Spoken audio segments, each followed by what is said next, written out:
very reflective, and I ain't gonna lie, I'm a hot mess. I may even burst into tears up here. As I'm seeing all the students graduate, and how hard they worked, their families, their teachers, and their supporters, I realize they walked this long walk to just get to the starting line of their future. You know, my daughter's graduating too, but granted it's preschool. And before I had kids, I was a little salty always to those parents who celebrated every little milestone, like madly, and like putting your shoes on and clearing the table and graduating preschool. But here I am, now I'm a parent of 2 amazing kids, and I know that these milestones are hard earned, especially for the parents. Tantrums, bribes with candy and ice cream, my kids seem to know exactly when to ask for that. Snuggles, tough love, and in the case of my daughter, hours of therapeutic supports. That little nugget, she's one of the hardest workers I know. She has grit and tenacity and sass to spare.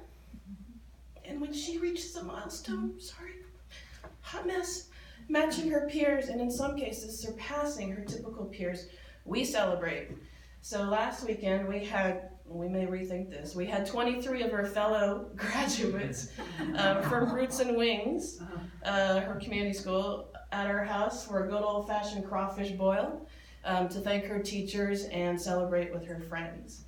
And so we too are at the starting point. We're finalizing her IEP, and it's an important starting line for her future. So I'm hopeful. I'm a little nervous, but I'm hopeful. I'm hopeful that she and her cohort represents a new beginning for our district, one where inclusion and educational best practices are the cornerstones for all learners. One where education for exceptional learners moves away from a deficit model towards a success model, where the IEP process presumes ability and promotes working on strengths as well as weaknesses. There's no such thing as honors special ed, but it's not such an unusual concept. As we heard last meeting from Suba, the president of the GATE DAC, giftedness is not defined by academic success alone. Every child has areas of giftedness. All children should be encouraged to find their passions and supported to excel. I'm hopeful because I see all the hard work Dr. McLaughlin, Ms. Miller, and Mr. Lichtel and the executive team have done to focus the LCAP on 4 key goals. I love the addition of social emotional supports. I see special ed and general ed best practices like MTSS, UDL, RTI, LOL, ASAP, sure you're paying attention. I'm hopeful because I see all the hard work teachers are doing to engage their students in the classroom as well as on community and current events, and I want to thank you, teachers. And I hope the Board of Trustees also supports the LCAP and recognize the leadership position it puts us in compared to our neighboring districts.